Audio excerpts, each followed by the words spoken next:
¿Ya?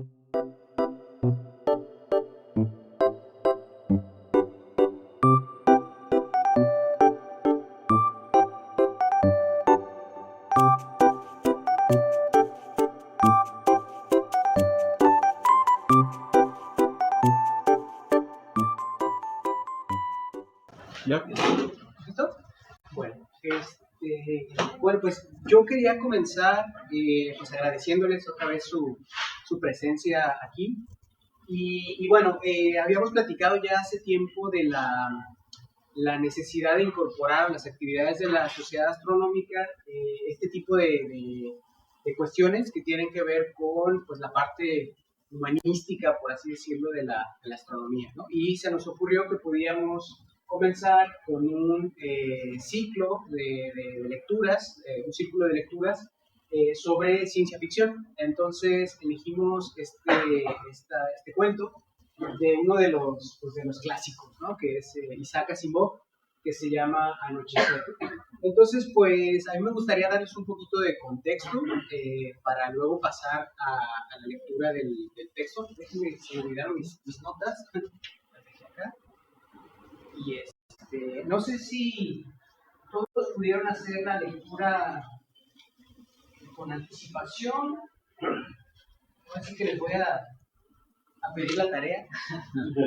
Si no lo pudieron hacer, no se preocupen, ¿no? Nada más es por el tema bueno, igual cuando se hace la lectura previa, pues hay más detalles, ¿no? Que seguramente a mí se me pasaron, y ustedes, incluso también está el tema de la posibilidad de otras interpretaciones, ¿no? Acerca de lo que pudo haber ocurrido, o lo que el autor quiso expresar en cada caso. Si fue el caso, pues ahí me van diciendo, ¿no? Me van comentando qué partes les resultaron pues conflictivas, interesantes, porque finalmente una de las cuestiones del círculo de lectura no es nada más que yo venga a exponer el texto, ¿no? Sino que lo discutamos, hablemos de él. Entonces, bueno, siéntanse libres para interrumpirme si de pronto así lo consideran, ¿no? Bueno, entonces voy a dedicar unos 15 minutos a hablar un poquito del contexto de este personaje, ¿no? Que es Isaac Asimov. Entonces, pues hablar de su biografía, por supuesto. Su nombre en ruso es Isaac Yudovich Asimov y nació en Petrovsk, en la Unión Soviética, el 2 de enero de 1920. Hay una discusión acerca de su fecha de nacimiento porque los rusos tienen un problema con el calendario juliano y el calendario gregoriano. Incluso celebran la Navidad en otra fecha distinta a la que la celebra Occidente, ¿no? Entonces hay una cuestión aquí media rara con el tema de las fechas. Y bueno, él es de una familia judía que vive en esta región. Es ahí donde nace Isaac Asimov, pero su familia se muda a Nueva York cuando él tiene 3 años. Entonces él en realidad nunca aprende ruso. Inmediatamente llegan a Brooklyn. Su papá era comerciante y en Brooklyn pues crea una tienda de dulces y de otro tipo de productos. Y es ahí donde Isaac Asimov se empieza a desarrollar.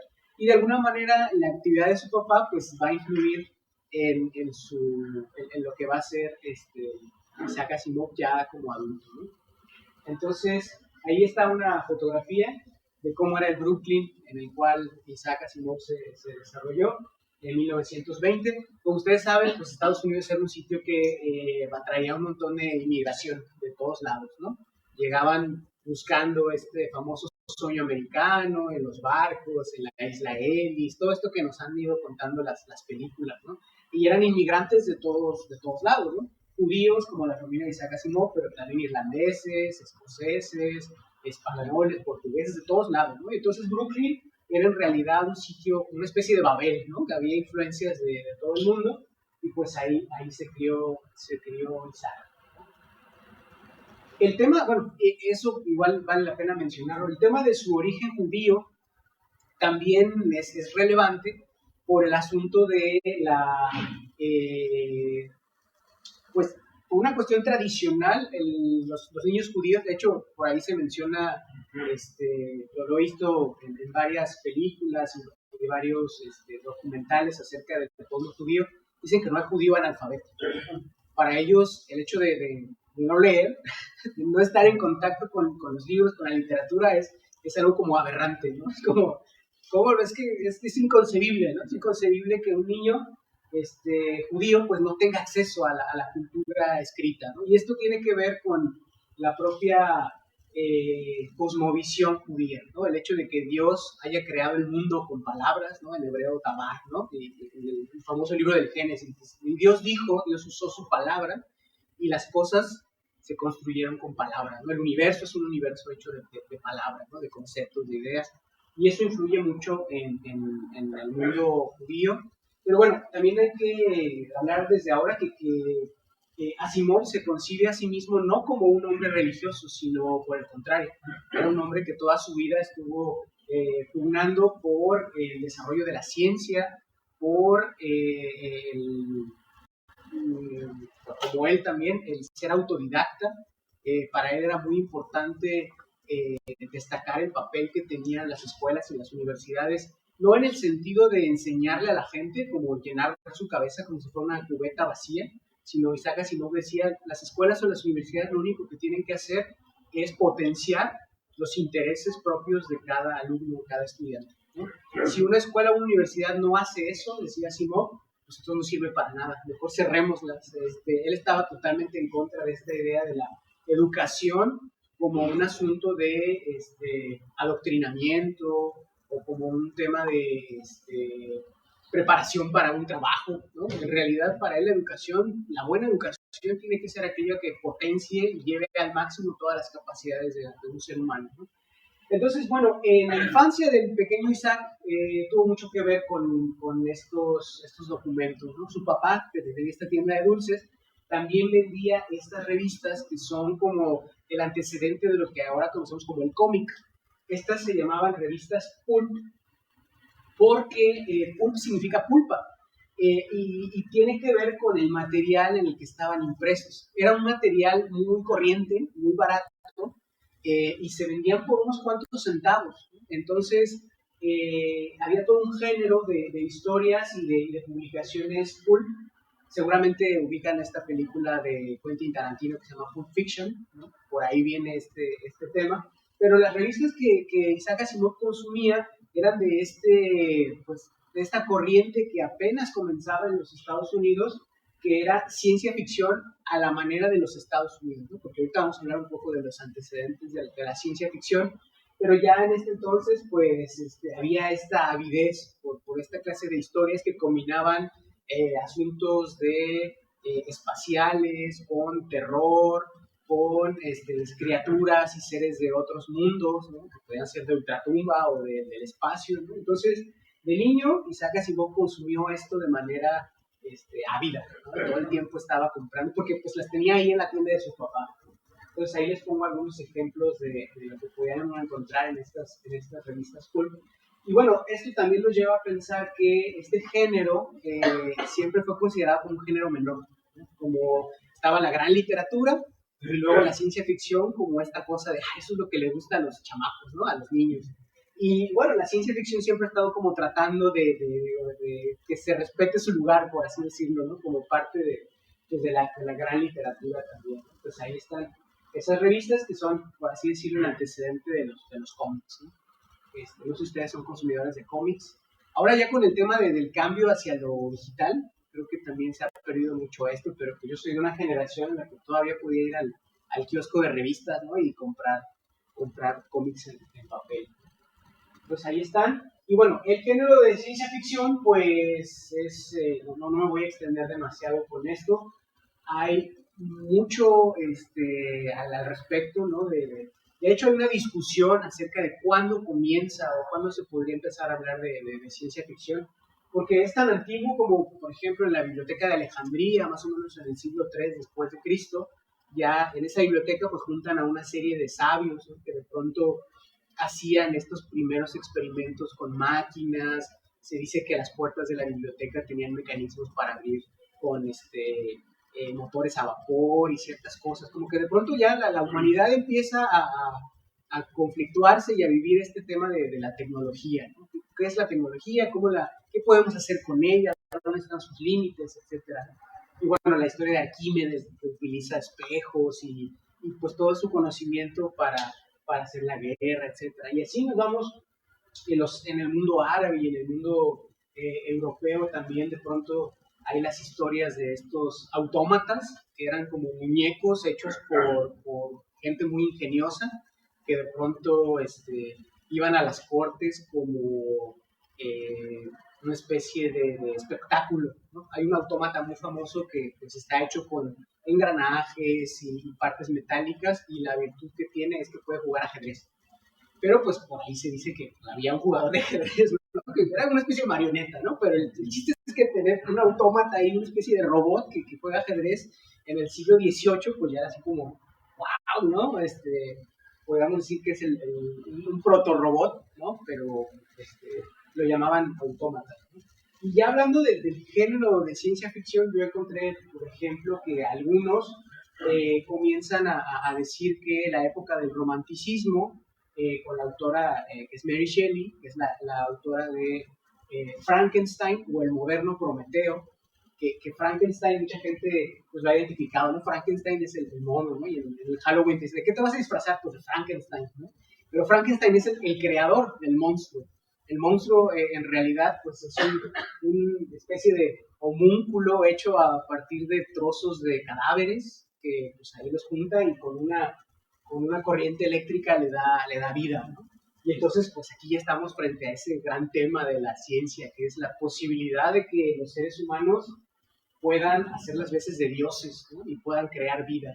Y pues bueno, ya saben lo que pasa con este caso, ¿no? ¿Esa novela como de qué año es? Mary Shelley escribe a finales del siglo XVIII. De hecho, es una historia muy interesante porque se dice que escribió esta novela en una sola noche.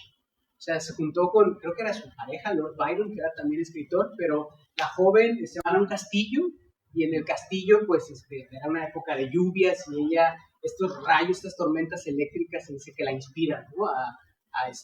Y bueno, había mucha gente, hay unos ilustrados, creo que era, no sé si era Galvani o algunos otros. Estaban concentrados ahí varios mentes muy brillantes de la época.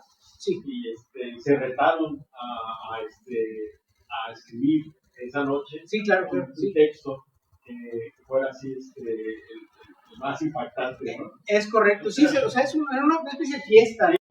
En un castillo y de esa fiesta surgió esta historia, pero estaba muy inspirada en algunos experimentos que habían estado haciendo científicos franceses, de la ilustración, con la electricidad, las ranas, y a ver qué pasa si la galvanización y todo esto. De hecho, caray, pues parece que los músculos de los animales responden a los estímulos eléctricos, ¿no? Entonces está ese tema por ahí y bueno, Mary Shelley lo toma para construir esta idea, pero en el fondo pues también hay detrás un dilema bioético, ¿no? O sea, ¿qué tanto los seres humanos estamos legitimados o tenemos el permiso de hacer este tipo de cosas, ¿no? De jugar a ser dioses, porque de alguna manera la historia detrás de esto es que, pues sí, la criatura está viva, pero no es un ser humano completo, ¿no? Y por ahí, pues también, si le vemos desde el lado romántico, pues lo único que quiere la criatura es ser amada, ¿no? Que es algo que cualquier ser humano que nace desde pequeño, pues experimenta el amor, la ternura, y el tema es que este monstruo nunca tuvo una mamá, y bueno, es como la falta de amor de alguna manera transforma a los seres y los convierte en monstruos. Entonces hay diferentes niveles de lectura de Frankenstein. Pero podemos hacer toda una sesión de Frankenstein, pero pues no nos da para tanto, ¿no? Pero otros, al hablar de ciencia ficción, se retraen todavía antes, ¿no? Con este texto de Johannes Kepler, publicado en 1608, que se llama Somnium, que es una crónica de un viaje a la luna. Entonces, algunos dicen, no, antes de Mary Shelley Frankenstein está este texto de Kepler, que yo no he podido leer, pero bueno, ahí lo encontré para que de alguna manera nos abramos la posibilidad de buscarlo y de leerlo, ¿no? El Somnium de Kepler. No sé si Daniel, ¿tú lo tienes? O... No tengo el sueño de que. No, tengo el Mensajeros Ideal y otro de Galileo, pero no tengo el Somnium de Kepler. Sí, había que buscarlo. Y bueno, por supuesto, otro de los grandes que es Julio Verne. Julio Verne se desarrolla justamente en una época en la que la ciencia y la tecnología pues empiezan a rendir frutos. Es la ciencia es la época de las comunicaciones, gracias al telégrafo, gracias al ferrocarril, estas ideas de construir naves de todo tipo, ¿no? Submarinos, cohetes que puedan llegar a la luna, que es algo que propone Julio Verne. Y bueno, todo coincide justamente con esta época que se llama el positivismo, que va como de mediados del siglo XIX en adelante, en los que hay una fe muy grande en las posibilidades de la ciencia y la tecnología. Y esta idea del progreso y cómo la humanidad por fin alcanzará la felicidad a través de la ciencia y la tecnología.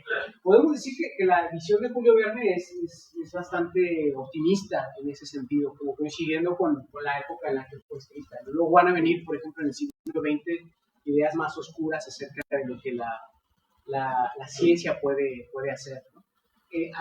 Antes había mencionado el título de Frankenstein y el moderno Prometeo, porque Prometeo es esta figura mitológica que es ambigua, ¿no? Porque es el que le roba el fuego a los dioses para dárselo a los hombres, pero el fuego tiene esta cualidad, ¿no? Es algo que nos permite la tecnología y cocinar nuestros alimentos y la civilización, pero también tiene un lado destructivo, un lado peligroso que pues puede incluso acabar con nosotros.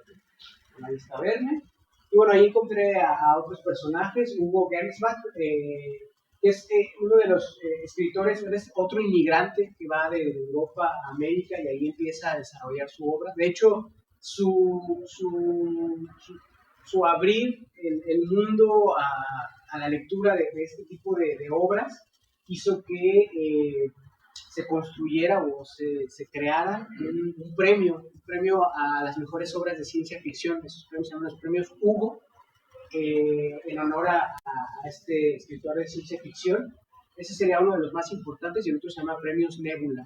Entonces los Hugo y los Nebula son como el Nobel del género de ciencia ficción, ¿no? Y bueno, hay muchísimos, no me puedo extender demasiado, pero pues ahí está para que los veamos, Hugo Gernsback y por supuesto H.P. Lovecraft, ¿no? Que es muy conocido sobre todo entre los aficionados, no solamente a la ciencia ficción, sino también a los cuentos de horror.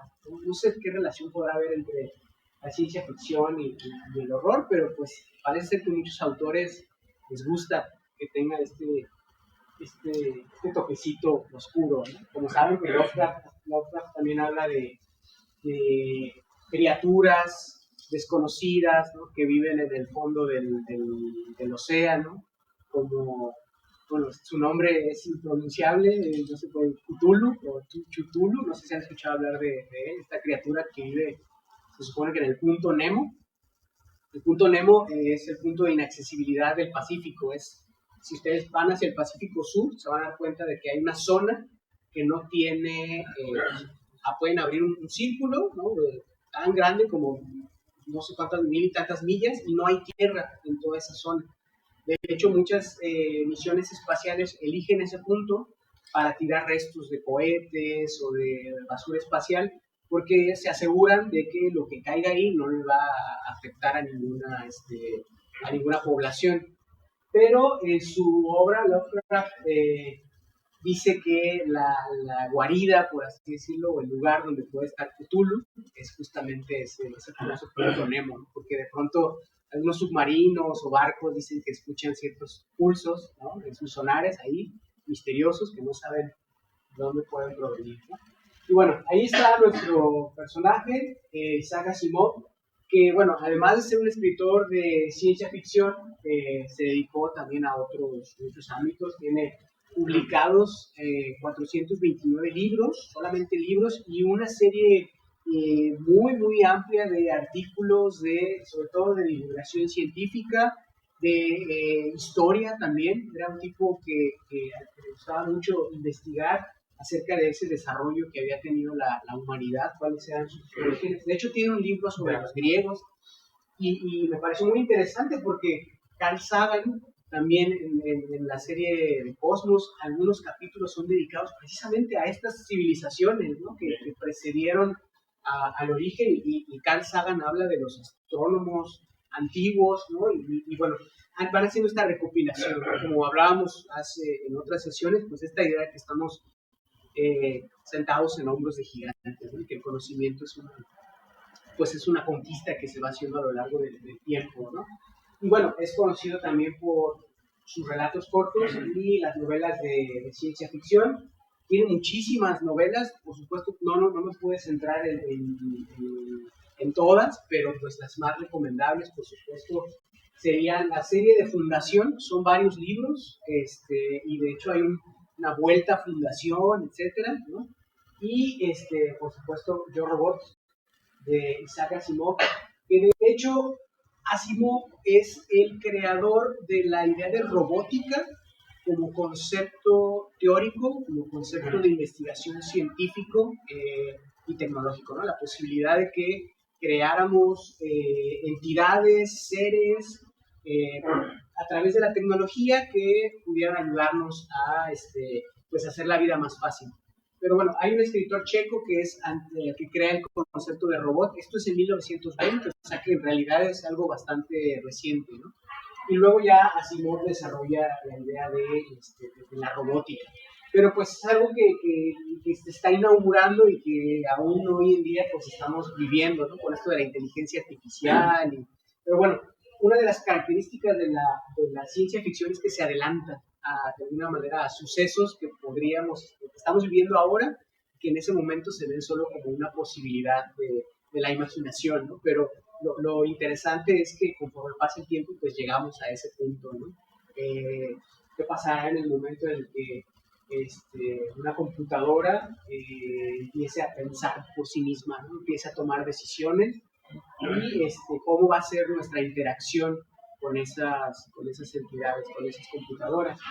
Y en esos libros que son varios, que están basados en el tema del robot, Isaac Asimov es el creador de estas 3 leyes de la robótica, que son fascinantes. Les digo que podemos dedicarnos solamente a estos temas, ¿no? Pero ahí les pongo las 3 leyes de la robótica que aparecen en Asimov y que son sumamente interesantes, ¿no? Y que, pues ahí las leemos. Dice: un robot no hará daño a un ser humano o, por inacción, permitirá que un ser humano sufra daño.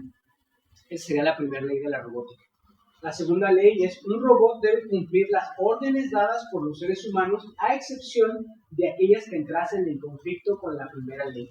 Es decir, tú no le puedes ordenar a un robot que mate a alguien o que le haga daño a un ser humano. Y la número 3, un robot debe proteger su propia existencia en la medida en que esta protección no entre en conflicto con la primera o la segunda ley, ¿no? Entonces, todo esto crea el caldo de cultivo perfecto, pues, para crear historias fascinantes, ¿no? De la interacción entre humanos y robots, y todo está en esos límites, esas fronteras difusas de las leyes, ¿no? ¿Qué se puede y qué no se puede hacer? Entonces, en ese sentido, pues también Isaac Asimov es muy interesante si lo pensamos desde una perspectiva ética, ¿no? ¿Cuáles serían nuestras 3 leyes humanas, y cómo podrían entrar en contacto con otras? Esto es interesante. Bueno, es como a Robotina, ¿no? Que esta serie, pues también de alguna manera tenía este espíritu de la ciencia ficción, ¿no? De qué va a pasar. Pues muchos de nosotros las vimos siendo niños, pero nuestros papás también las vieron, ¿no? Y de pronto los papás se fascinaban con esta idea de poder tener conferencias por teléfono, pero con imagen, ¿no? Que es algo tan común que tenemos ahora en el teléfono celular, que ya llegamos a la era de Sónico y etcétera. Todavía seguimos añorando los carros voladores, pero pues igual sí nos toca verlo. Y bueno, ahí está.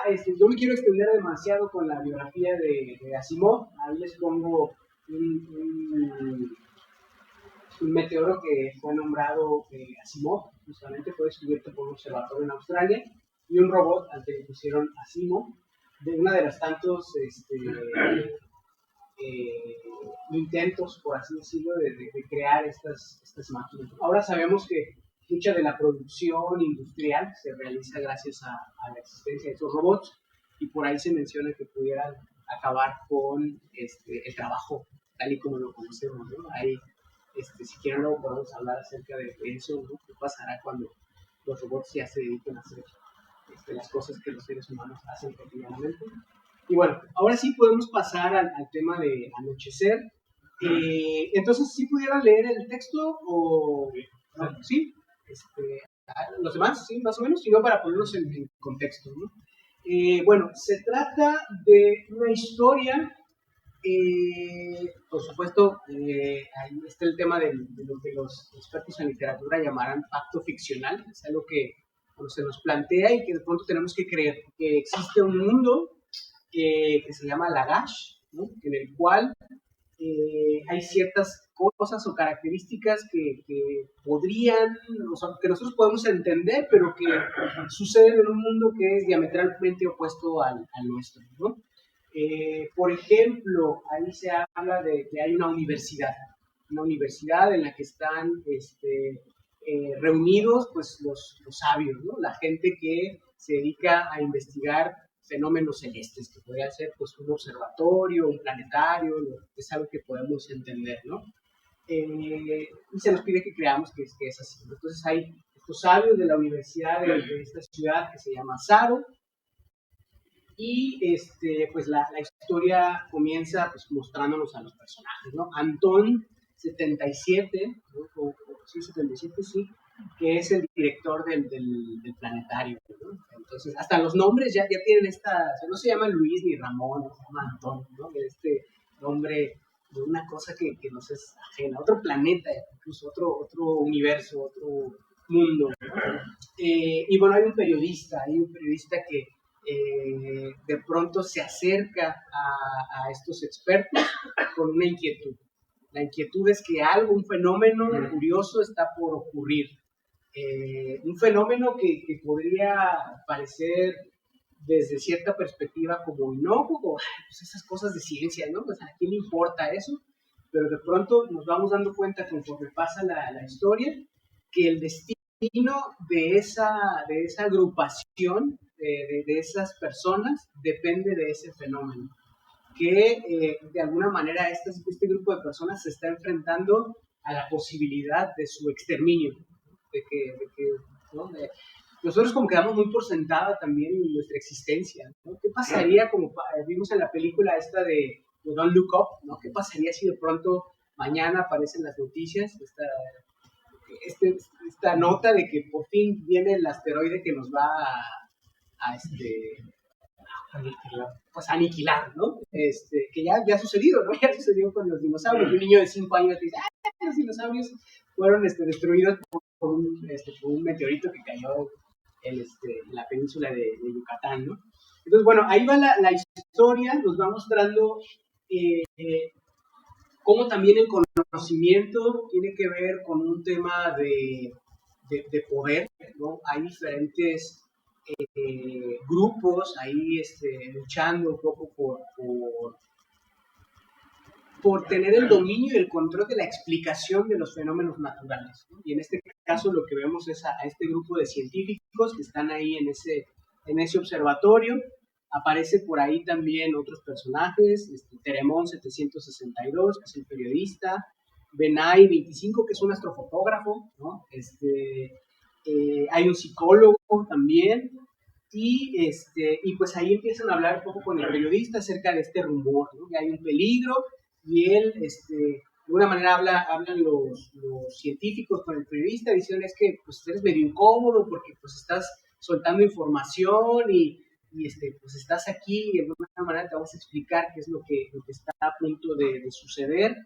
Está como ambientada en condiciones a futuro, pasado, o es como imaginar una realidad distinta. Yo creo que más bien es un universo distinto al nuestro alterno. Y eso es algo que... de las antorchas. Sí, es algo de lo que hablábamos al inicio. Primero es un lugar vamos a imaginar un planeta en el que hay 6 soles. 6 soles orbitando al planeta y ahí nos los van mostrando, ¿no? Curiosamente utilizan la nomenclatura griega, que es algo interesante, ¿no? Alfa, beta, gamma, ¿no? En función de su brillo, y ahí nos dicen, mira, este es el sol principal, y hay otros soles orbitando alrededor. Por los datos que nos dan, podemos asumir que este es un lugar, por ejemplo, en el que no conocen la noche.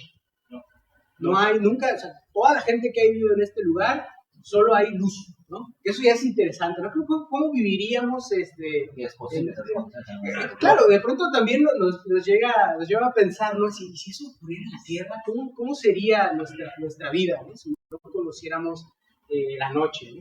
Entonces, bueno, ahí nos van mostrando. Es curioso Sí. que como no conocen la noche, no conocen las estrellas. Ajá. Por lo tanto, no tienen el observatorio, el telescopio, tienen un solaroscopio. Solarescopio, Solo claro. dedicado a ver los soles. Exacto. Nada Sí. más. Es lo único que tienen. Sí, claro, sí. Entonces, observatorio astronómico se reduce Sí, a la los observación de la soles. interacción de los soles, ¿no? Sí, eso me pareció muy, muy interesante. Y también el hecho de que su tecnología relacionada con la producción de luz artificial sea tan rudimentaria.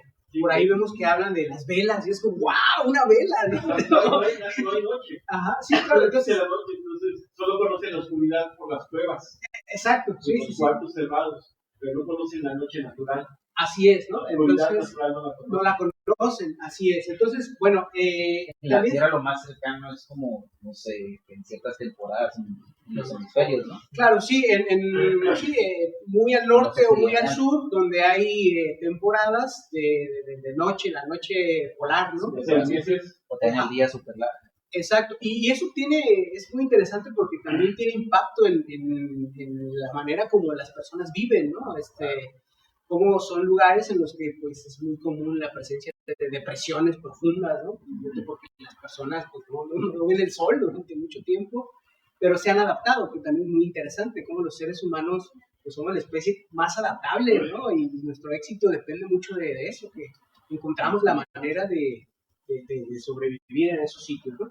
Entonces, por ahí se habla de este fenómeno que está a punto de ocurrir y se habla también de una estructura de poder que tiene que ver más bien Sí. con una religión, ¿no? Es algo parecido a un culto, exacto, los Y cultistas. también como que los del observatorio son como una élite, ¿no? Que ellos sabían También, y pues, ajá. tenían la capacidad de predecir y ellos sabían crear un refugio para llevarse a sus allegados, ¿no? Entonces, Es habla de- correcto, sí, o sea, eso habla como una de élite de gobierno, científica, que para ellos era el refugio, ¿no? es correcto, sí, para ellos y sus familias, ¿no? Los tienen una especie de búnker, ¿no? Que si nosotros imaginamos cómo sería vivir pues es que a Asimov le tocó también, por ejemplo, la crisis de los misiles, ¿no? Esta idea de que en cualquier momento Rusia apretaba el botón rojo, ¿no? Y podía destruir completamente a los Estados Unidos o a la inversa, ¿no?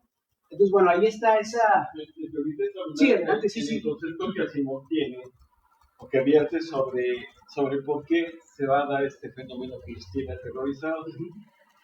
Porque en el sistema hipotético de 6 soles, en la muy complicadísima dinámica orbital que supondría algo así, porque el planeta sería que está orbitando, dice, orbita a una de las estrellas, efectivamente, pero las otras estrellas están orbitando a la principal. Entonces, en una sola ocasión se está dando un fenómeno que ya conocen ellos de antemano, que es los 5 de los soles no están a la vista, solo hay uno que se llama Beta, que viene siendo como una enana roja, porque tiene muy poca luminosidad, solo emite una luz roja, pero están acostumbrados, ellos no tienen problema con eso, o sea, conocen el fenómeno. Solamente que está en ese momento en su afelio, en su punto más lejano. Entonces el Sol, aparte de que es una enana roja, está muy lejos, más lejos de lo habitual. Y ellos desconocen la existencia de un planeta más en su sistema. Pero tienen la idea, la insinuación de que existe, porque inclusive es mitológico el asunto, ¿no? Y se plantea que el planeta está formado de un material especial, poco reflectante, que hace que sea más opaco y imposible de observar por ellos ante la curiosa combinación de iluminación de las distintos soles, ¿no? Pero entonces tienen la teoría, porque ni siquiera saben que sea cierto que exista tal planeta, tienen la teoría de que si es cierto, sus cálculos dicen que se va a atravesar enfrente de la estrella. Y así se explican ellos otro fenómeno muy interesante, que es lo de la ciclicidad de las civilizaciones en ese planeta, ¿no? Sí. Entonces, eso yo creo que... Sí. Y es muy interesante cómo esa ciclicidad aparece tanto en los textos sagrados de esta especie de religión, como en los cálculos obtenidos por vía científica, ¿no? Entonces, eso de pronto crea como una disputa entre los dos mundos, ¿no? Podemos decir, entre los dos sistemas explicativos. Que le reclaman al cultista que como ahora ustedes refutan nuestras ideas y ahora dicen que que les da sustento científico. Claro. Sí, yo lo que hice fue tomar algunos elementos, ¿no? del texto que me parecieron a mí interesantes, y bueno, lo que hice fue sacar esos fragmentos lo más corto que pude para que no aburrirlos también. Podemos decir que fue lo que a mí me llamó más la atención, pero si de pronto hay algo que les llamó la atención a ustedes, pues lo podemos comentar, ¿no? Por ejemplo, esta idea de la ley de la gravitación, ¿no? que por aquí aparece, y por ahí uno de los personajes le dice, ¿sabes algo sobre la ley de la gravitación? Ay, me parece muy complejo. ¿Cómo va a ser complejo? Es algo bastante simple, ¿no? Masas que se atraen, que interactúan, y bueno, por ahí habla de eso. Dice, ¿qué sabe usted sobre la ley de la gravitación? Nada, excepto que su desarrollo es muy reciente. Todavía no lo bastante como para decirse que está totalmente fundamentada, y que su fórmula es tan difícil que solo una docena de hombres en Legash pueden presumir de entenderla. Venga, hombre, absurdo, ridículo, mentira infame. Puedo resumirle la fórmula en una frase. La ley de la gravitación universal estipula que existe una fuerza de atracción entre todos los cuerpos del universo. Fuerza que entre dos cuerpos dados es proporcional al producto de sus masas partido por el cuadrado de sus distancias. Eso es todo. Es suficiente. Llevó 400 años desarrollarla. ¿Cómo tanto? Tal como usted lo ha dicho, parece bastante simple, ¿no? Y bueno, de alguna manera nos remite también a este proceso que se desarrolló en la Tierra, y es bien interesante, ¿no? O sea, ¿podría otra civilización, esto es algo que se abre como una pregunta, ¿no? ¿Otra civilización llegar a estas conclusiones, ¿no? A entender las leyes los mecanismos con los que funciona el universo. Exactamente, ¿no? ¿Y qué avances o qué similitudes podría haber, ¿no? Se ha discutido mucho, ¿no? Si efectivamente fueron las condiciones sociales, económicas, políticas, etcétera, lo que dio lugar a la existencia de un Newton, ¿no? Y si las cosas hubieran sido diferentes, quizás habríamos tenido un adelanto o un atraso, ¿no? Algunos dicen, es que si el cristianismo no hubiera existido, pues la civilización se hubiera adelantado mucho más, precisamente porque habríamos evitado a este grupo de personas que trataban de explicar los fenómenos aludiendo a un libro sagrado, ¿no? Diciendo, es que Dios dijo que... De hecho, en la serie de Carl Sagan de Cosmos, cuando él habla de la biblioteca de Alejandría, dedica un capítulo completo a la biblioteca, él asegura, dice, si no hubiera sucedido esto, si no hubiera quemado la biblioteca, si no hubiera caído el mundo en esos mundo, dice, seguramente ya estaríamos recibiendo información de naves lanzadas a otras estrellas por parte de nosotros, ¿no? O sea, que tanto así nos atrasó. Es aventurado, ¿no? Pero viendo objetivamente todo el desarrollo científico que se había alcanzado y que vino a ser oculto por el oscurantismo, quizás. Sí, eso es... Ahora es una sociedad que a mí me la imaginaba como siglo XVIII. Claro, sí. Ya con ciencia, pero sin desarrollo tecnológico, ¿no? O sea, o sea, con alguna ciencia básica muy. Y ¿sabes qué? Me invitaba también a imaginarnos no como humanos. Número uno, porque están en un planeta en condiciones totalmente distintas a la nuestra, ¿no? O sea, entonces me refiero, ¿cómo serían seres que no conocen la noche, ¿no? ¿Cómo sería su adaptación al medio? ¿No? La naturaleza que los rodea. Ellos no pueden concebir que existan mundos donde hubiese oscuridad, porque dicen la luz es imprescindible para la vida. Pero para ellos la luz es 24 horas al día. Bueno, las horas que durara, porque nunca habla de cuánto duraba un día en su planeta. Pero ellos no podían concebir que hubiese una noche, entonces que se dejara de ver luz en algún momento. Entonces decían, no, si luz se muere la naturaleza instantáneamente, ¿no? Entonces un mundo como el nuestro, donde hay mitad de día, mitad de la noche, es inconcebible, no puede ser. Entonces no podría haber vida en un planeta como ese, ¿no? O sea, si nosotros si no puede haber vida en un planeta distinto al nuestro, chihuahua, pero espérate, ¿no? O ellos observándonos y nosotros observándonos a ellos, ¿no? Y dices, ay, tu mundo es imposible, pero ¿no? es interesante lo que dice, que se los imaginan en el siglo XVIII, pero sin avances tecnológicos, Sin tecnología.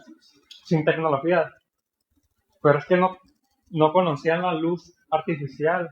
Entonces, la mayor parte del avance tecnológico es gracias al conocimiento de las ondas o el manejo de ondas electromagnéticas, radio, televisión, internet, todo es ondas electromagnéticas.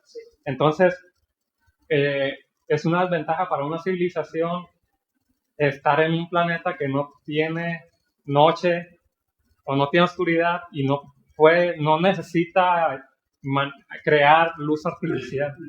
Entonces, es como una pared que los está deteniendo para que no se desarrollen mediante el manejo y uso de las ondas electromagnéticas. Claro, sí, yo lo veía también desde la perspectiva biológica, ¿no? Que muchas veces se ha comentado acerca del tema de las adaptaciones, ¿no? ¿Cómo sería posible que se repitieran condiciones más o menos similares a las que hubo aquí para que hubiera todo ese proceso evolutivo, ¿no? De adaptaciones y de surgimiento de algo parecido a la humanidad, y luego aparece este tema de, bueno, pero para que nosotros pudiéramos entender eso, Isaac Asimov tiene que sacar algo de humanidad en estos personajes, ¿no? O sea, un lenguaje, unas maneras de hacer y de pensar, porque si fuera un estilo de vida completamente distinto al nuestro, ni siquiera habría posibilidad de comunicación, ¿no? Es algo que también se ha comentado en algún momento. Si pudiéramos contactar con otra civilización, pero esa civilización se desarrolló con otro... Había un psicólogo. Está gracioso, ¿no? Sí, es curioso. Sí, o incluso basándose en otros elementos químicos, no del carbono, el hidrógeno, sino el silicio u otro tipo de elemento. Entonces, y luego el psicólogo sacó algo parecido, una bebida embriagante, ¿no? Sí, exacto, sí, esta idea de... Una buena embriagada podía salvar tu cordura de pasar el eclipse, porque ibas a estar tan fuera de la realidad que no te ibas a angustiar por la oscuridad. O sea, lo chistoso es que nos parece exagerado, porque imagínense ustedes que por los 4, 5, 6 minutos que un eclipse de sol va a durar, se volvía loca la gente, ¿no? Claro. O sea, digo, es una tontería, es inadmisible, ¿no? Sí. Pero la realidad de estas seres, porque ni siquiera dicen estas gentes, estos seres que viven en ese planeta, es que bastaba con lo que durara el eclipse, que de todas maneras no nos indica cuánto va a durar el eclipse. Puede ser que durara horas, ¿no? O las mecánicas orbitales son tan caprichosas que un eclipse en otro mundo podría durar horas o días. Sí, por ahí creo que alcancé a ver que se hablaba de mediodía, pero tendría que verificar. Mediodía de ese mundo. Mediodía de ese mundo. Exacto, sí. ¿Y cómo percibían el tiempo? Exacto, sí. Entonces, imagínense la fragilidad de la mente de estos seres, que bastaba con que se oscureciera un ratito para que se volvieran locos. O sea, literalmente enloquecieran, ¿no? O sea, estaba curioso que Sun decía que iban a ellos a buscar la luz a como de lugar y que por lo tanto iban a quemar lo que sea para que hubiera luz. Ajá. Que así iban a destruir la civilización y que así se repetía un ciclo divino. Bueno, así lo describen. Así, sí. Y es una crítica, bueno, ahorita si quieren llegamos a eso, pero me parece que es una crítica también a la avidez de la humanidad por la luz, ¿no? Que yo incluso los compararía con los insectos, ¿no? Estos insectos que incluso pueden morir, ¿no? Por ir hacia la luz, ¿no? Pues bueno, ahí está algo que ya había mencionado Daniel, que es este famoso cuerpo opaco, ¿no? Que va a ser el que dé como resultado este cataclismo, ¿no? Dice, aquí llegamos al quid de la cuestión. En la última década, la eclíptica de Lagache respecto de alfa fue medida de acuerdo con la ley de la gravitación y no coincidió con la órbita que se observaba, ni siquiera cuando se le incluyeron todas las perturbaciones debidas a los otros soles. o la ley no servía o ahí había otro factor desconocido. Entonces el científico hablándonos de Y es la forma como supieron que existía Neptuno. Ajá, sí, eso no. Porque había una alteración en la órbita de Urano. Ajá. Y decían, no, espérate, ¿por qué hay esta alteración en la órbita de Urano? Entonces empezaron, eso es lo que está provocando otro planeta, y se hicieron los cálculos matemáticos, y así fue como descubrieron a Neptuno, ¿no? Por cálculos matemáticos, no tuvieron que verlo. Predicho antes que observado. Predicho antes que observado, e inclusive la búsqueda del planeta 9 es así, ¿no? Dicen, las órbitas de los planetas enanos en el sistema de Kuiper están muy alteradas, y dicen, eso tiene que ser otro planeta que está alterando su órbita, y están buscándolo. Es un tema de lo último de nuestro Lo mismo pasó, pero al contrario, intentando buscar a Vulcano, que era un planeta antes del primer planeta, antes de Mercurio, sí, pero que se descartó. No, porque ahí Mercurio, el misterio de la precesión de Mercurio la vino a develar la ley de la relatividad, ¿no? Sí. Entonces, pero sí, muy interesante. Entonces aquí estos cuates lograron descubrir su planeta misterioso gracias al movimiento de la órbita, ¿no? Exacto. Eso es eclíptico. ¿Eclíptica qué es? La eclíptica para nosotros es el punto, es la línea imaginaria donde desde nuestra perspectiva el Sol, la Luna y los planetas pasan, que sería el plano del sistema solar, ¿no? Se llama eclíptica porque desde la antigüedad decía, ahí en estas zonas donde suceden los eclipses, y por eso se le llamaba eclíptica, el lugar de los eclipses. No sé si puso un poco más. Sí. ¿Podría haber otro cuerpo planetario opaco como el de Lagash? Si así fuera, brillaría tan solo reflejando la luz solar. Y si estuviera formado por rocas azulencas como gran parte de Lagash, entonces en medio del abismo rojo del cielo, la constante luminosidad de otros soles lo haría invisible, borrado por completo. Siempre estuvo ahí, pero no lo habíamos podido ver, ¿no? Pero ahora sí se hace presente, se va a hacer que Lagash es un planeta azul. Sí, azul. Es un planeta azul, pero por las piedras, no por el agua. Sí. Entonces, bueno, ahí yo puse una oscura, ¿no? Pero no encontré otra imagen que pudiera... Pero mencionaba bosques también, ¿no? Que había grandes bosques y que... Sí, porque inclusive había incendios forestales. Incendios forestales, sí. Entonces, bueno, ahí se habla de ese eclipse, que es lo que va a ocurrir. Naturalmente que sí, pero solo un sol se encuentra en su plano de revolución, este sol del que habíamos hablado. Señaló con el pulgar al diminuto sol que brillaba en lo alto de Beta. Y se sabe que el eclipse ocurre solo cuando la disposición de los soles es tal que Beta debe encontrarse solo en su hemisferio y a la máxima distancia. El eclipse, contando la luna 7 veces el diámetro aparente de Beta, cubrirá todo Lagash durante algo más de medio día. Algo más de medio día, pero pues, quién sabe cuánto durará el día. De manera que ninguna parte del planeta escapará a los efectos. Ese eclipse tiene lugar una vez cada 2059 años. Que era el periodo de las civilizaciones, ¿no? Que se supone que cuando ocurre esta oscuridad, la gente enloquece y hay una especie de eliminación, por así decirlo. Es muy interesante. La pregunta que inmediatamente surge es, ¿y cómo sabemos eso? ¿Quién lo anotó? ¿Quién fue testigo de ese cataclismo?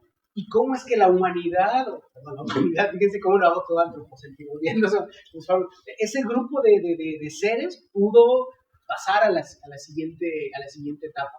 Esto también me recordó un poco los mitos mexicas, ¿no? Esto del cataclismo, la renovación, los soles.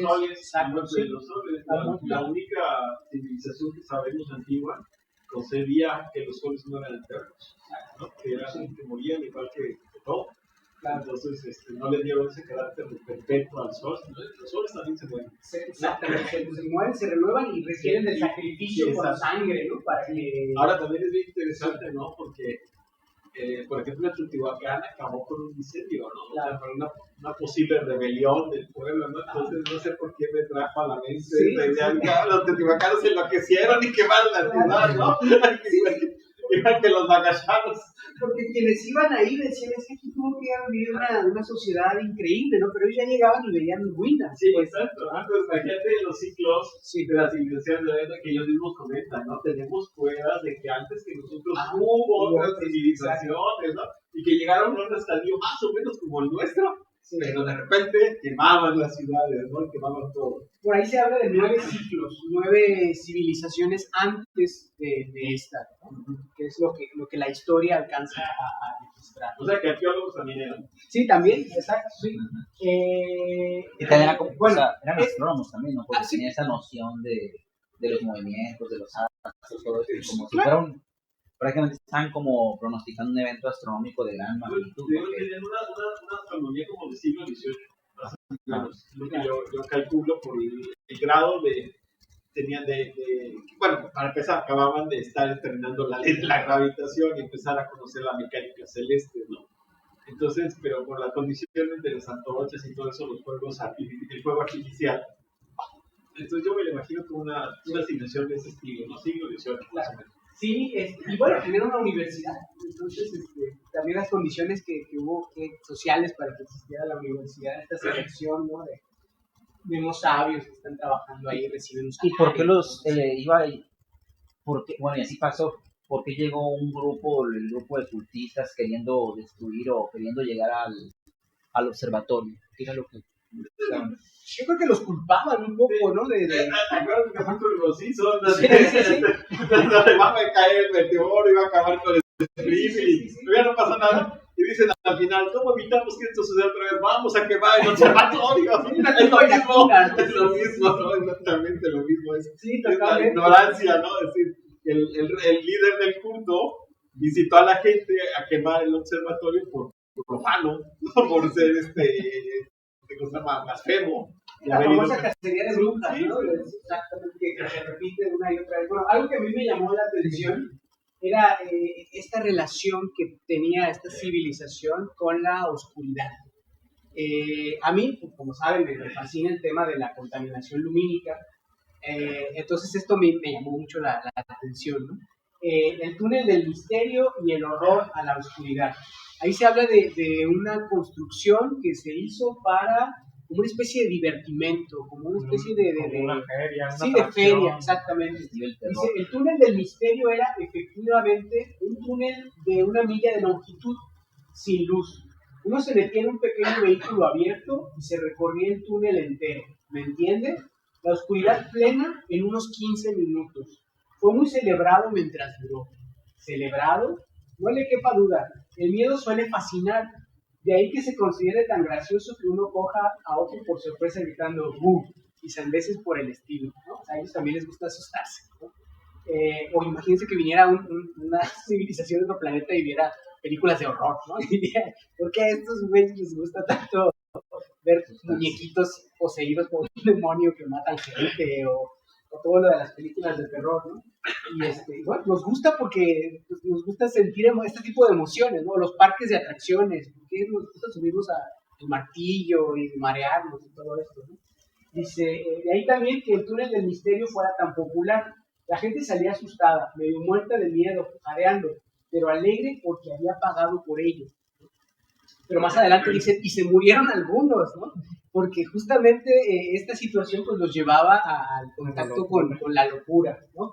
Esto me llevó a pensar en el tema de qué tanto las civilizaciones actuales, nosotros mismos, estamos o nos sometemos voluntariamente a la oscuridad.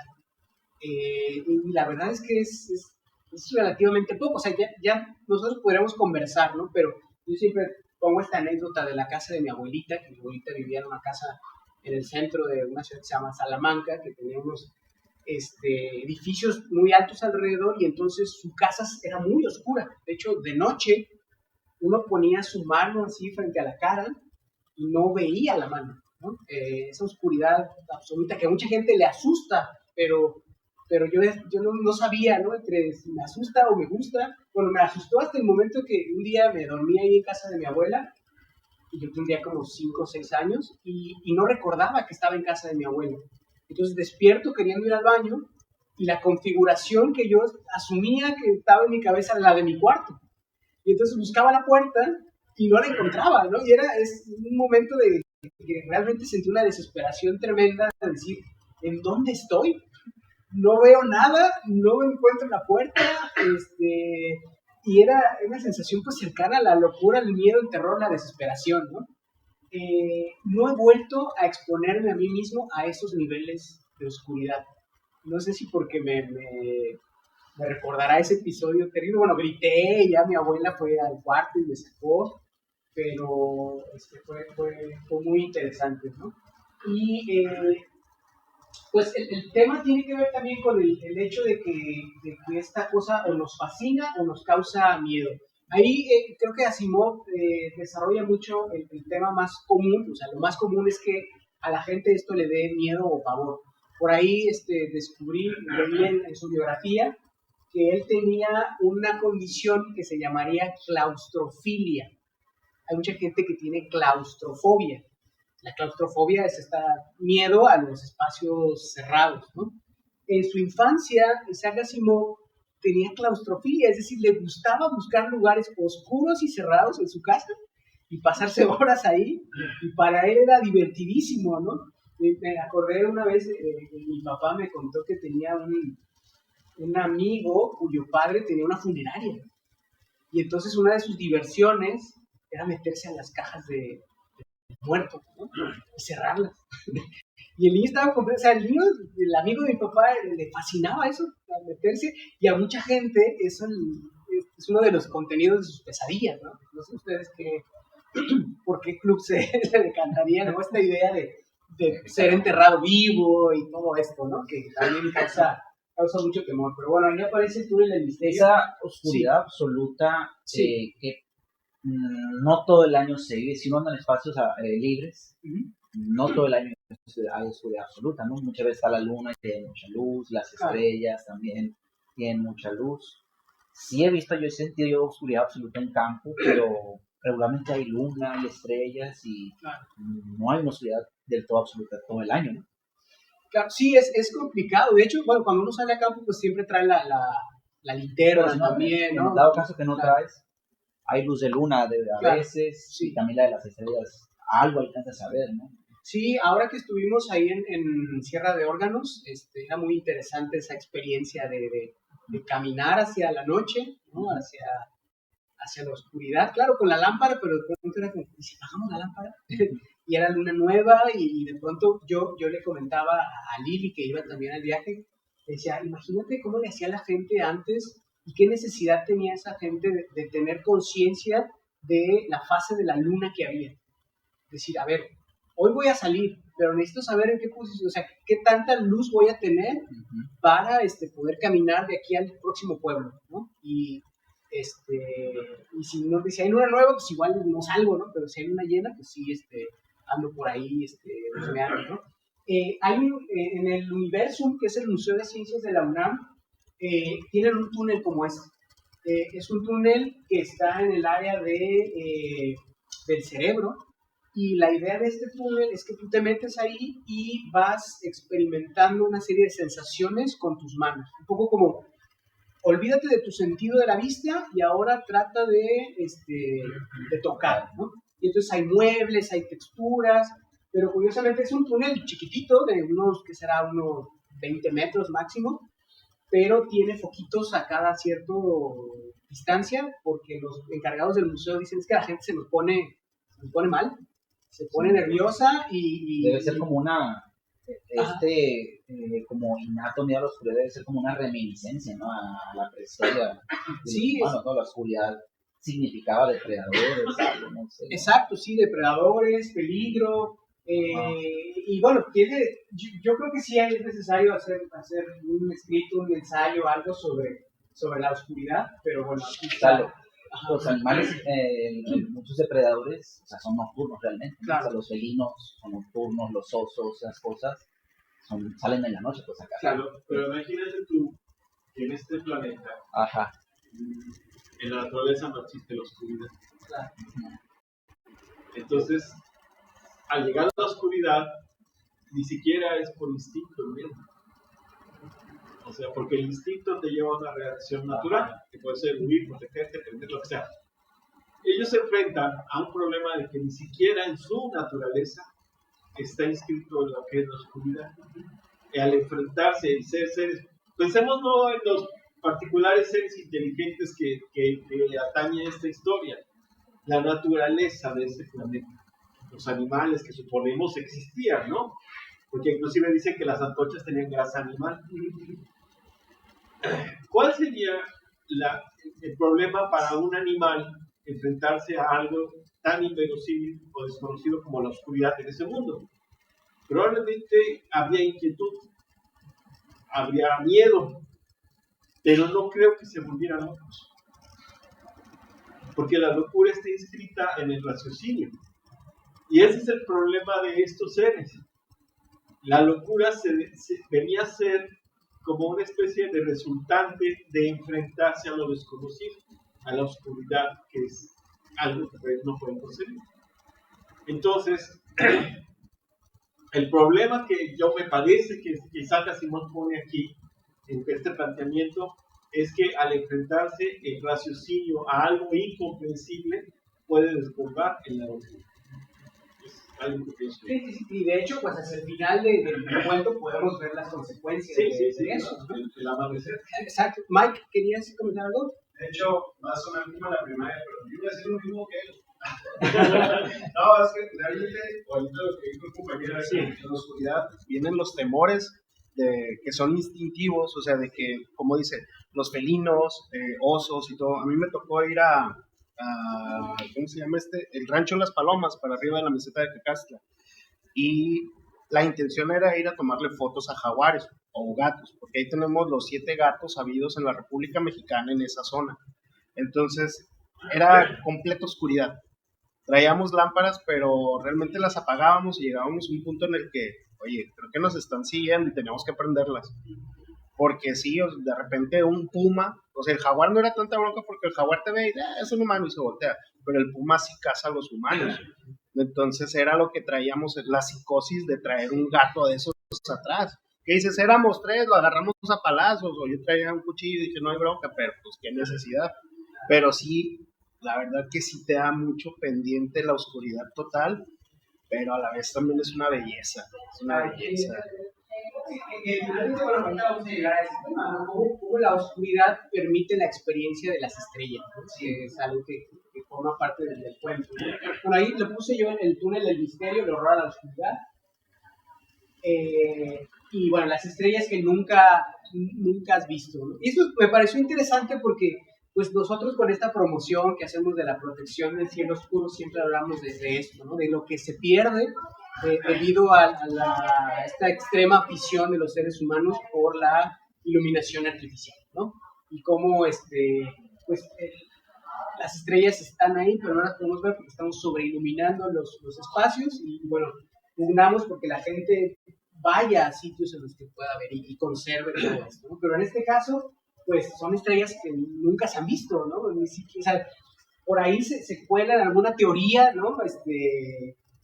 Que incluso ya los lleva a modificar por completo su noción del universo, ¿no? Por ahí dicen, híjole, pero es que si existieran más mundos a otras distancias, a distancias increíbles, es que... ¿Pero eso es ciencia ficción? Sí, ¿y nosotros qué onda, no? Hasta sí. comentan, Sí.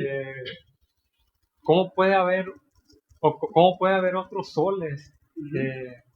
Y si hubiera otros soles, creo que el universo no podría contener a tantos, solo porque, unos cuantos. Porque ellos calculan que de haber estrellas, que serían otros soles, serían 6, a lo mucho 12. Sí. Dice, no los miles o millones que dicen los relatos cultistas. Sí. Porque dicen, no cabían tantos soles en el universo. ¿No? O sea, es interesante que finalmente, en cuanto a las estrellas, la tradición cultista tenía mejor conocimiento que los científicos al respecto. Sí, totalmente. Y bueno, ahí yo elegí este párrafo. Imagínense ahora las tinieblas por todas partes. Ninguna luz, nada de luz, ni el menor punto luminoso. Las casas, los árboles, los campos, la tierra, el cielo, todo se ha convertido en una mancha negra, vacía, excepto las estrellas que estarán en lo alto, que ni siquiera sabemos cómo son. ¿Puede concebirlo? Sí, creo que sí, murmuró Teremons sombríamente. Miente usted, golpeó la mesa con el puño violentamente.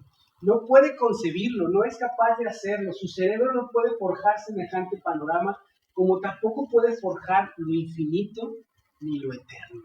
¿no? O sea, no mientan, ¿no? O sea, ni siquiera su cerebro es capaz de imaginar esa situación, ¿no? Porque pues no ha tenido evidencia empírica jamás de esto, ¿no? Apenas estamos a punto de verlo, ¿no? Y bueno, esto me hizo recordar esta idea de que al menos 2/3 de la población mundial no han visto la Vía Láctea, ¿no? Entonces de pronto, por más que tú sepas cuentes, y por más que tengamos mecanismos, simuladores y tengamos aplicaciones y tengamos Stellariums y eso, ¿no? Llevar a una persona o nosotros mismos llevarnos a un cielo realmente estrellado, Vortex 1, Vortex 2, es una experiencia que nos pone en esta situación. Es que yo no me imaginaba que esto fuera así, ¿no?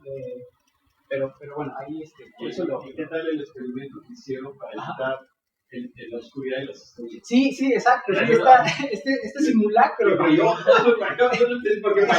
la idea no era mala. Exacto, sí, y me hizo recordar mucho estas ideas de los filósofos presocráticos acerca del cielo como este manto agujereado, ¿no? Sí. Que había una fuente de luz por la cual pues se colaba esos agujeritos, por así decirlo, eran los agujeros de la coladera, por la que se colaba esa luz primigenia. Esa luz.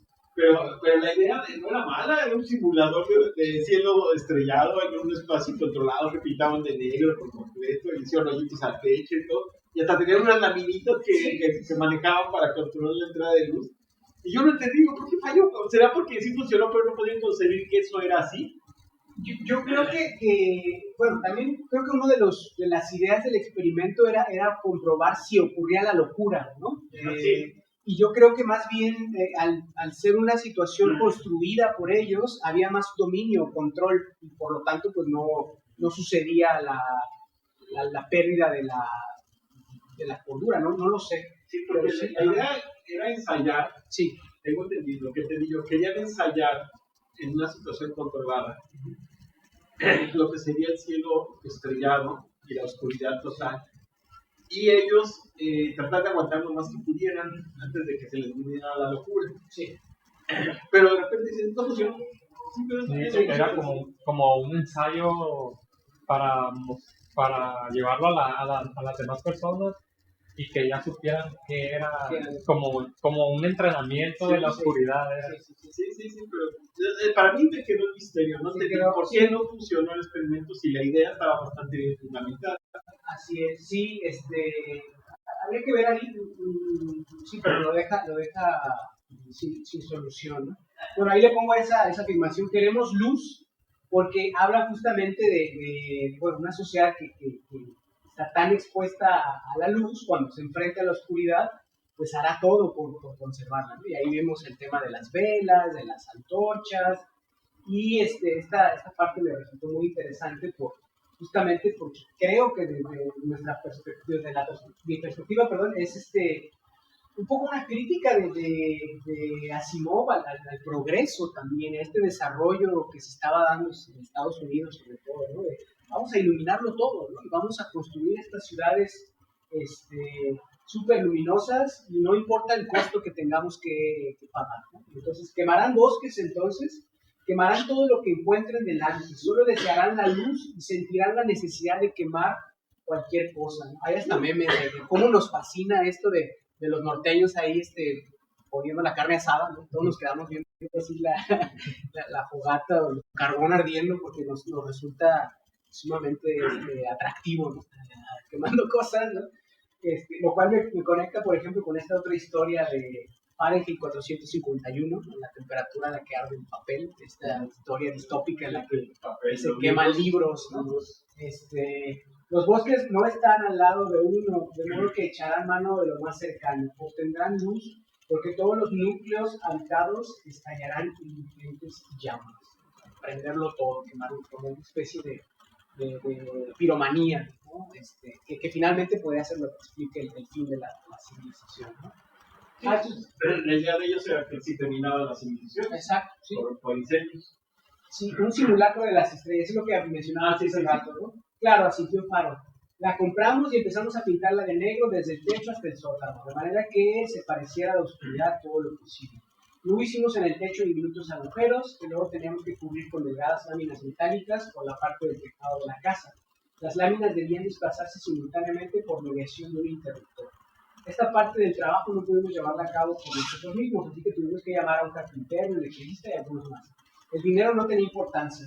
La cuestión era que pudiéramos obtener un poco de luz a través de aquellos agujeros en el techo, de modo que dieran el aspecto de un firmamento estrellado, lo que habíamos comentado de este modelo o similar. Supuestamente, apretando un botón, todas las laminitas se iban a abrir, iban a dejar pasar la luz y se veían las estrellas, ¿no? Claro. Esa era la idea de ellos. Y me recuerda también un poco, no sé si así lo pensó Asimov, el experimento de Newton, ¿no? De pasar la luz por un prisma, y tiene también que ver con este, él oscureció una habitación y aisló un rayito de luz para que entrara en la habitación y pasara por el prisma, etcétera, etcétera, ¿no? Y ahí está este tema del libro de las revelaciones y cómo este conocimiento sagrado, religioso, comienza a ser importante, ¿no? Y ocurrió que por aquellos días el sol Beta habitó en solitaria vigilia en la mansión celeste por el más largo de los periodos conocidos. Es la narración que aparece en el libro de las revelaciones, ¿no?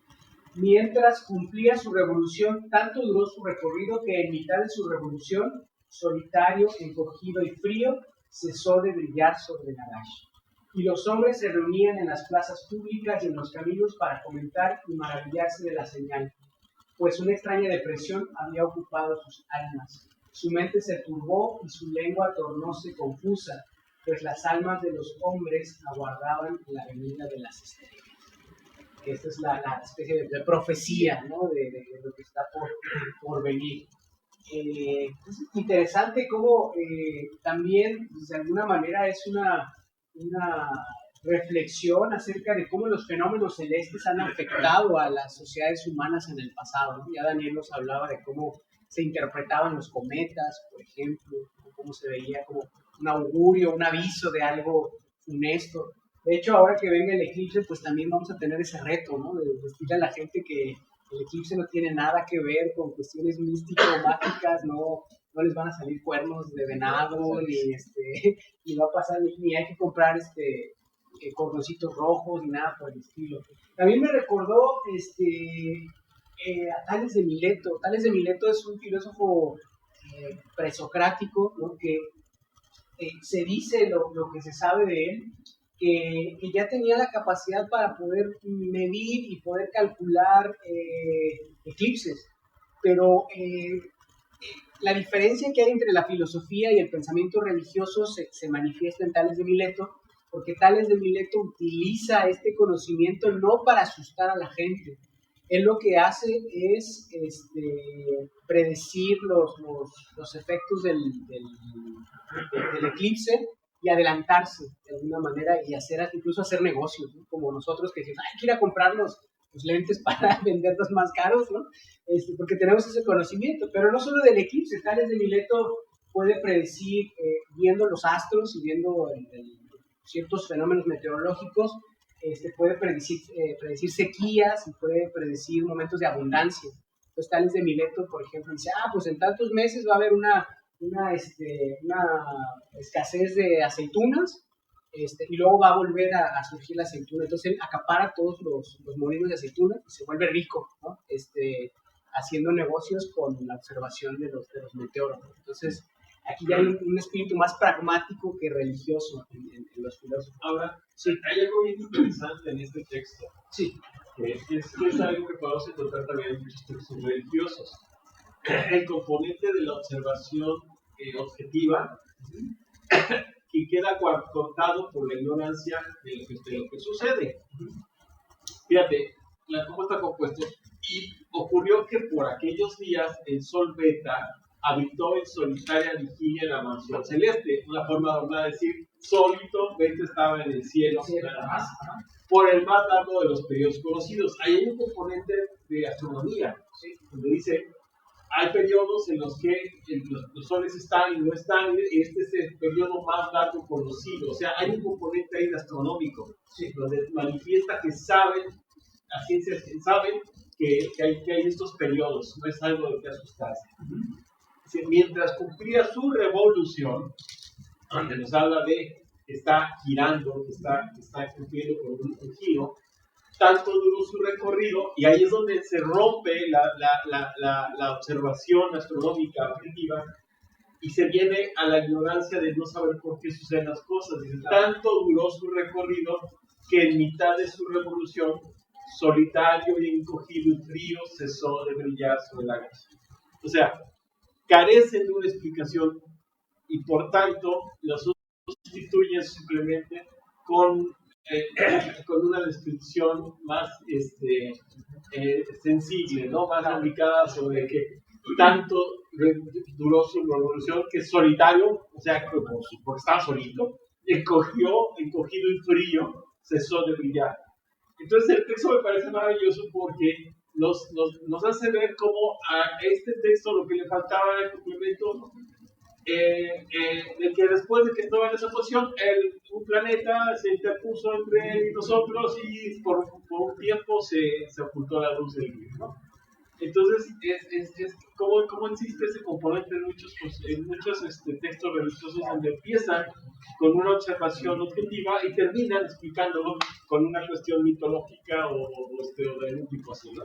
Claro, sí, y se ve mucho, por ejemplo, de textos como la Biblia, ¿no? Donde suceden estos fenómenos raros, ¿no? De que suena una trompeta y se caen unas murallas y son analogías, ¿no? También a lo que realmente hay en la Biblia y sí, los fenómenos que se explican. Exacto, ¿no? Sí, que el sol se detiene, también Los por ahí. diluvios, las plagas, creo que realmente pasan cosas no exactamente igual, pero también el cataclismo, ¿no? Los meteoritos, las fases glaciares del Pleistoceno, cosas que alteran totalmente y que son las grandes extinciones masivas, ¿no? Que han ocurrido a lo largo de la historia de la Tierra. Los diluvios también, sí. Bueno, vamos a acelerar un poquito. Dice, cuando los hombres miraron las estrellas. Bueno, está que es un recurso también literario, ¿no? De cómo el sol, el planeta, se va siendo bloqueado por este cuerpo. Y por ahí dicen, faltan 30 minutos, faltan 15 minutos. Entonces es como estas series policíacas, ¿no? Donde está la bomba a punto de explotar y esto va creando una tensión que pues luego tiene su clímax y se resuelve, ¿no? Cuando los hombres miraron las estrellas. Y en aquel momento las almas de los hombres se separaron de sus cuerpos, reduciéndose estos al estado de las bestias. En verdad fue como si el mundo se hubiera convertido en una selva. Sigue hablando el libro de la Revelación. Así, por las entizonadas calles de Lagash, los hombres prorrumpieron en salvajes gritos. Entonces se extendió desde las estrellas el fuego celestial, y ahí donde tocaban las ciudades de Lagash convertíanse en caos de llamas y destrucción.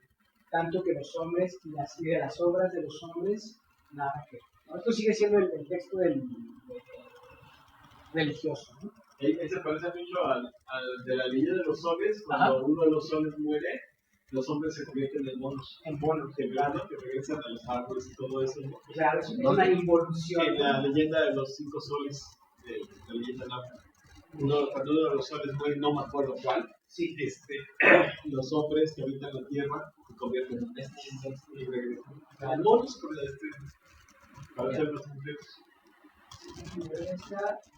Eso es lo que les comentaba, ¿no? ¿Quiénes y cómo nos enteramos de esto? ¿Cómo lo supimos, no? En la religión, pues está este tema del profeta, ¿no? O sea, Dios le revela a alguien elegido y le dice, tú vas a contar esta historia, ¿no? Y incluso lo posee, ¿no? Y bueno, esto tiene entonces la facultad de ir hacia el pasado y etcétera, etcétera, ¿no? Pero aquí me pareció muy interesante este tema de quiénes enloquecen y quiénes no y por qué, ¿no? Dice, estaban los niños menores de 6 años para quienes el mundo es todavía demasiado nuevo y extraño para reparar en las estrellas o asustarse de la oscuridad. O sea, dependiendo de la edad que tengas, también incluso puede pasar que llevemos a niños a ver las estrellas y digan, qué bonito, ¿no? Y quizás un señor que no las ha visto nunca se sorprenda más, ¿no? Y el niño diga como, pues no hay nada aquí que sea demasiado asombroso, ¿no? El fenómeno sería considerado como uno de tantos artículos del catálogo de sorpresas que depara el mundo. No lo creo ser así, se refiere a a la experimentación de los niños del mundo, ¿no? Que no han perdido su capacidad de asombro, pero al mismo tiempo pues no les parece algo tan increíble, ¿no? Imagino que sí, replicó el otro con cierto gesto de duda. Por último, están aquellos que poseen una mente demasiado grosera para comprender el hecho, algo así como ancianos y retrasados mentales que verdaderamente quedarían escasamente afectados, ¿no? Bien, entre la incoherente memoria de los niños y los relatos de los que quedaron a medio enloquecer, se formaron posiblemente las bases del libro de las revelaciones. Porque se está burlando, ¿no? Diciendo, pues esto lo crearon los locos y los viejos y gente que pues nomás no entendía muy bien qué era lo que estaba pasando. ¿Qué son las estrellas? Allá va. Supongamos que hay otros soles en el universo. Hizo un leve aspaviento. Quiero decir, soles que se encuentran muy alejados y son demasiado pequeños para verlos. Suena como si hubiera estado leyéndolo de algún relato fantástico, ¿eh? No necesariamente, aunque no quede eliminada esa posibilidad por el hecho de que, según la ley de la gravitación, debieran hacerse evidentes por su fuerza de atracción. No si están muy lejos, repitió Benay, verdaderamente lejos, algo así como 4 años de luz o más. Nunca podríamos detectar sus perturbaciones porque son demasiado pequeños.